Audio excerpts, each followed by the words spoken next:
Bonjour, bonjour, everyone.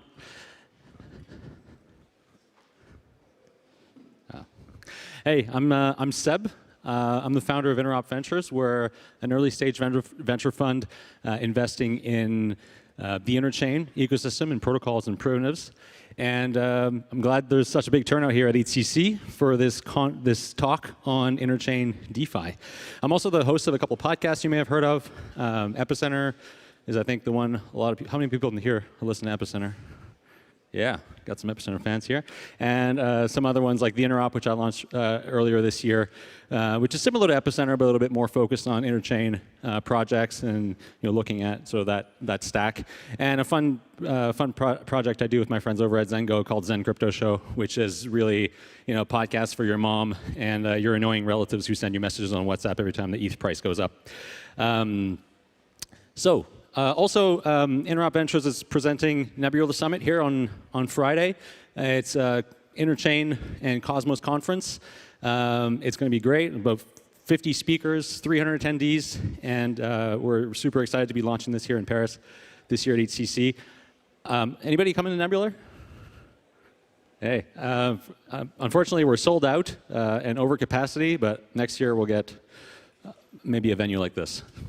So, maybe you're this guy. Maybe, you got your ETH bags, and you're wondering, like, why do I need to wonder, and like care about what's happening on other chains and why Cosmos? And this talk is really for, those of you who haven't wandered across the chasm over to the interchain and started using things like Evmos, osmosis, etc. For all of you here who already use Cosmos, enjoy the air conditioning.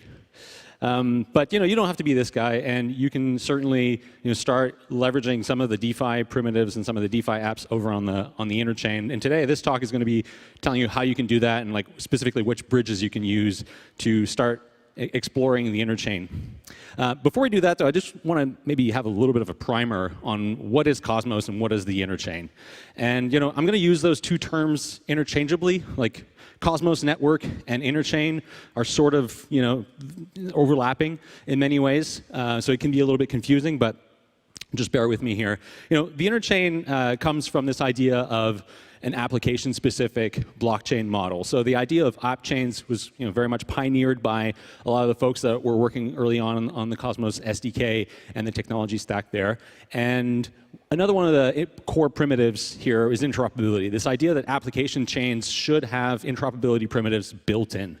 And this is really the sort of like core thing that we need if we want to have composability between apps that are in fact sovereign and independent. So if you compare that to the more like monolithic chain model where every application exists on the same shared security and virtual machine infrastructure, app chains have this complexity where they're not on the same infrastructure. So we're going to have an interoperability protocol that allows us to interact.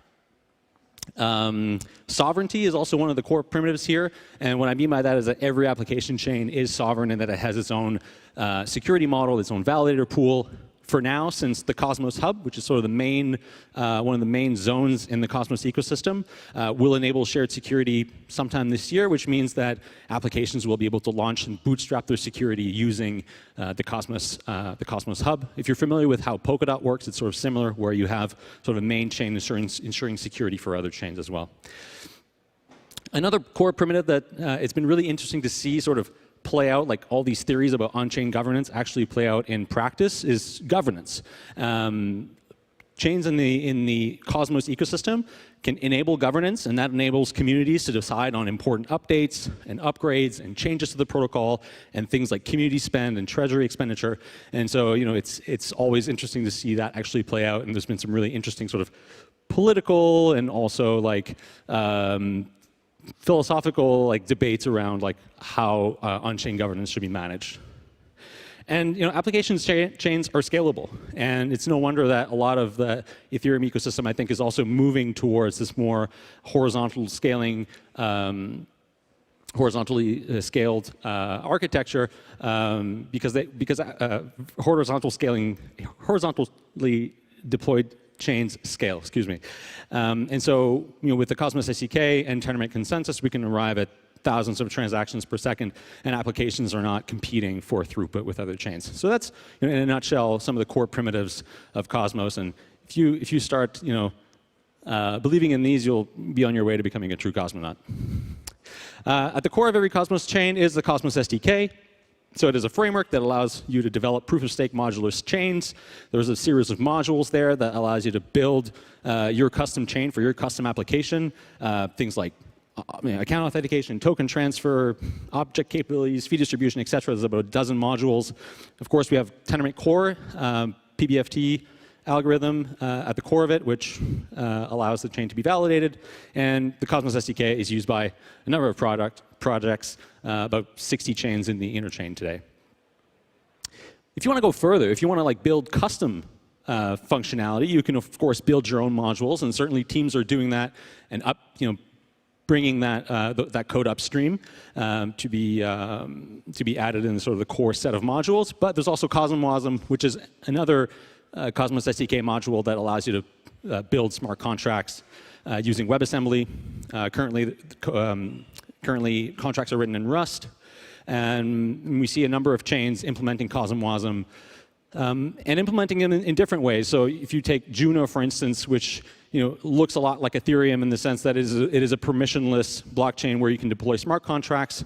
Juno allows anyone to deploy a Cosm smart contract without anybody's permission. Other chains are choosing to go a more permissioned route and saying contracts that are deployed on our chain have to go through governance first or some sort of whitelisting. And finally, of course, IBC, which is the inter-blockchain communication protocol. It is a trust minimized token bridging protocol that allows chains to send messages across, across the boundaries of their security. Users have to trust the chain that they're sending tokens to, not the bridge. So it's sort of analogous to going from Manhattan to New Jersey. You don't have to trust the bridge, but what happens in New Jersey, sort of that's your problem. And with planned upgrades like interchain accounts and interchain queries, you're going to be able to, we're going to be able to do more profound interactions. So for instance, controlling accounts on different chains and even querying other chains' data directly. So that's the protocols in a nutshell. Now, if you want to start using Cosmos today, if you want to start sort of leveraging some of the DeFi protocols there, you're going to need three things. You're going to need, the recipe here is you need a pinch of your favorite wallet, you need a dash of your favorite bridge, and you're going to need a sprinkle of a degen DeFi protocol. And the wallet par excellence that most cosmonauts use, and is sort of the canonical wallet in the interchain ecosystem, is Kepler. And Kepler is an amazing wallet. It's great user experience. If you're like me and you sort of bang your head against the screen every time you use MetaMask, and I love MetaMask, but it has its issues. You're going to find that using Kepler is just just pleasant. You don't get any errors or any gas fee problems or anything like that.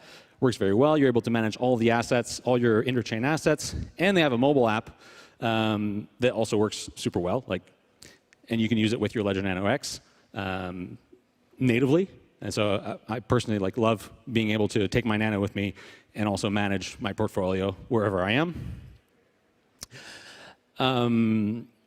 They also have this great dashboard on the desktop where you can have a sort of broad overview of all of the sort of layer one things that you would want to do with your Cosmos assets. So stake your tokens, claim your rewards and restake them, but also manage all of the governance proposals and sort of vote on those, because of course voting on governance proposals may allow you to get airdrops and things like that. So the Kepler dashboard is a great place to see all of that in one place.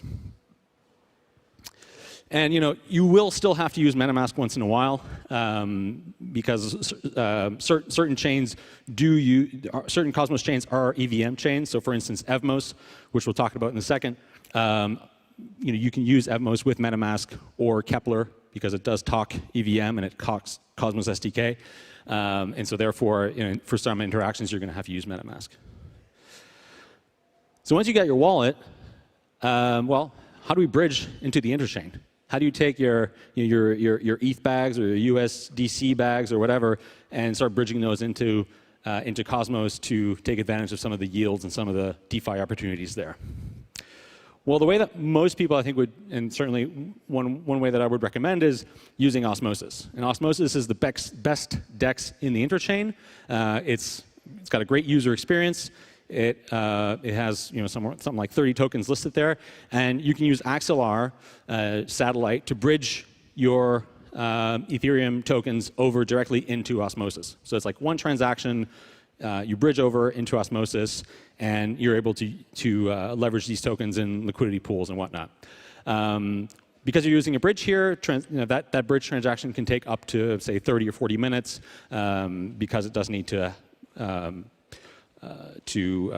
wait until a certain amount of blocks have been added to the chain. So Axelar is the canonical bridge that Cosmos and the Cosmos community have sort of put their rubber stamp on, saying like, this is the bridge that we're gonna stand behind, so that we don't have sort of collisions between different assets coming through different bridges. But you can use Gravity Bridge as well, only with the sort of permissionless version of Osmosis, which I'll show you in a second. You'll notice the little cowboy hat.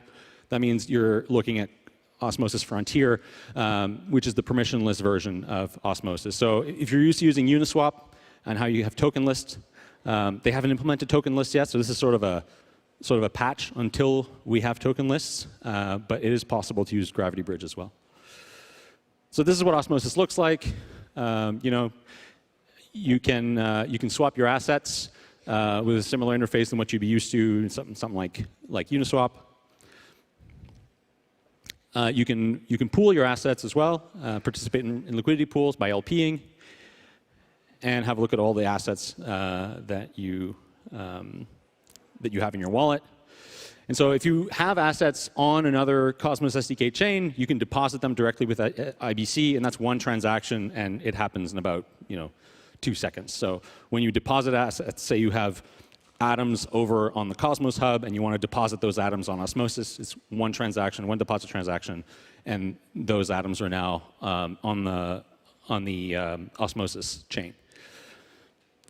And one of the great things that Osmosis released early on was superfluid staking. And so, in sort of the Ethereum space, where you LP your tokens and then you sort of bond them to farm yields, you don't really have the issue of it's less of an issue, but because every Cosmos chain does have staking as well, here you'd want to be able to stake your tokens as well, and so you sort of had to make the trade-off between one or the other. And so here you're able to also stake the tokens directly and get an extra yield on your tokens that are in the LP in the liquidity pool.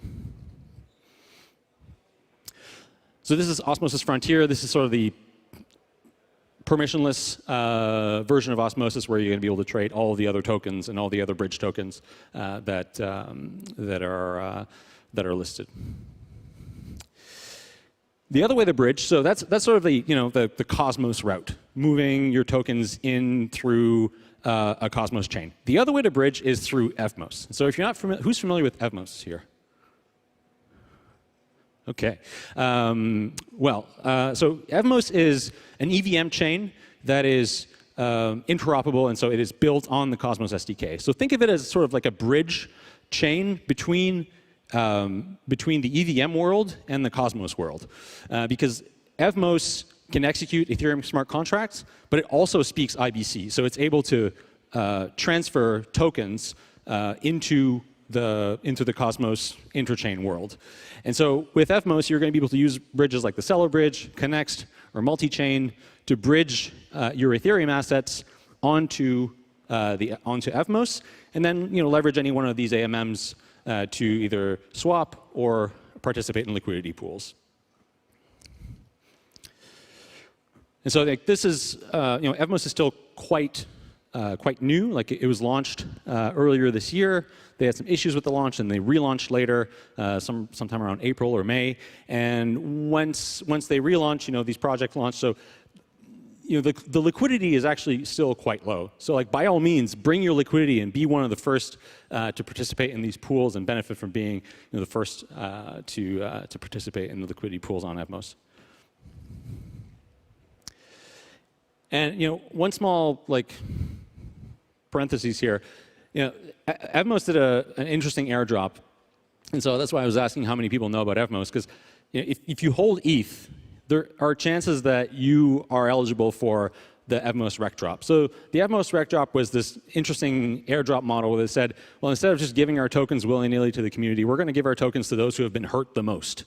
And so folks who have been part of hacks or were victims of smart contract exploits or paid large amount of fees early on, like on Uniswap or any of the popular Ethereum dApps, those addresses are eligible for an airdrop. And the airdrop decay period was meant to start in July. A governance vote was passed 2 weeks ago, I believe, or just around the end of July, extending that decay period to the 1st of August. So there's about $200 million of free money just sitting there, and I've heard that most of this is on Ethereum addresses and not on Cosmos addresses. So PSA for all you folks here who may want to claim those tokens and either participate in liquidity pools or stake the tokens to participate in network security. So Evmos has a sort of decaying staking reward curve, and since we're quite early in the development of that curve, the staking APRs are very, very interesting at the moment. So like last week, we were at somewhere around 500%. It's coming down, but the staking rewards are still quite interesting. And do consider staking with Interop Ventures if you claim your tokens, or if you have Evmos tokens. And I guess the last sort of bridging protocol that I'd like to mention is ThorSwap. Some of you may be familiar with ThorSwap. It's a trustless cross-chain swapping protocol. And so here you're swapping assets natively and permissionlessly. So you can put your ETH on one end and get atoms on the other. And once you have those atoms, well, you can IBC them into osmosis to swap them, participate in liquidity in a liquidity pool, or stake them on the Cosmos blockchain. So in terms of lending, lending is still kind of early on Cosmos. And folks always ask me, where can I borrow against my assets? So there are a couple of protocols that I want to talk about. So Kava allows you to do lending. They have the stablecoin. It's used a little bit in the BNB and sort of Binance ecosystem. I don't use Kava, but I know people who do. It is a lending protocol that is built using the Cosmos SDK. Umi is starting to pick up, and you're able to borrow USDC and some other assets there by using Atom as collateral. Aave, there was a governance vote on the Aave DAO to launch Aave on Evmos. I believe that's happening soon. They're just waiting for some technical updates for that to be technically feasible. And the folks over at Agoric are working on the Inter protocol, which is essentially MakerDAO, or a very similar sort of CDP model stablecoin, where you'll be able to use your atoms and other Cosmos assets as collateral to borrow their stablecoin IST. Just wrapping up here, so a couple of projects in the French Cosmos ecosystem that we're really excited about. So Club is a private investment club that is built on using the Cosmos SDK. Loom Network is working on monetizing user-generated content, and there's other teams here in France, like the guys over at Imperator and Stake Lab, that are operating validators. And so I don't know if these guys are here, but if you are. So things that we're excited about, so obviously Evmos, I think, is one of the things that a lot of folks in the Cosmos ecosystem are very bullish about. They're the first truly interoperable EVM on the interchain.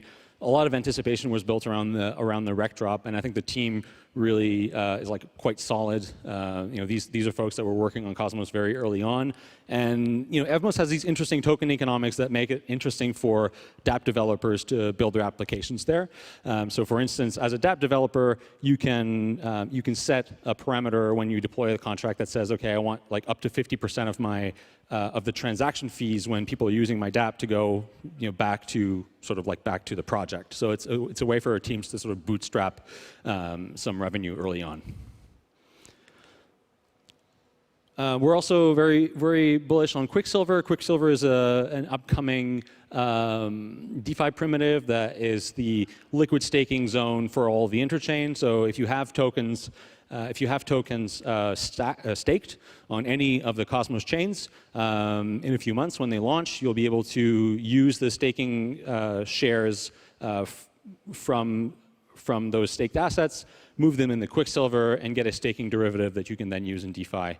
So a very strong team working on this project as well. So I would invite you to check that out once they launch if you're holding Cosmos assets and staking them. So why we believe that the Cosmos ecosystem is a strong opportunity. We really believe that interoperable modular proof-of-stake blockchains are the future, that the stack will continue to modularize in such a way that block production and block execution like smart contract execution and all the application layers will start to modularize. And this is the vision that the Cosmos space has been carrying for many years now. We're confident that it's still quite early as well. As you saw earlier, there's only about $55 million or $1 billion of market cap in the Cosmos ecosystem at the moment, and so there's lots of room to grow as more and more people become interested in the space. The Cosmos SDK is actually quite pleasant to work with, and it's like another paradigm in terms of building your blockchain. And we think that the modularity and sort of the way that one can set permissions to build their blockchain is potentially a catalyst for CeFi and fintechs to start using the Cosmos SDK and start working on more permissioned setups, and then gradually over time start connecting to the interchain a little bit like Enterprise started working on intranets in the early days of the internet, and it gradually started moving on to cloud. And we think that a lot of the planned upgrades also, like shared security, like as I mentioned earlier, liquid staking, interchain accounts, are going to create this sort of Cambrian explosion of interesting design innovation in the DeFi space. So we think app chains are the future, and I think it's best exemplified by these tweets, right? Where deploying applications on many different chains and having to manage all of the bridges and everything that allows liquidity to flow between these chains is going to become very complicated as more and more chains enter the space. And so application chains allow protocols to really own the entire space in which they operate. And with protocols like IBC, it becomes much more easier to move assets across chains. So if you're interested in all these topics, please check out the Interop. We release episodes about once every week. And if you're working on a Cosmos project, please come talk to me after the talk, or send me a message on Twitter. Thank you.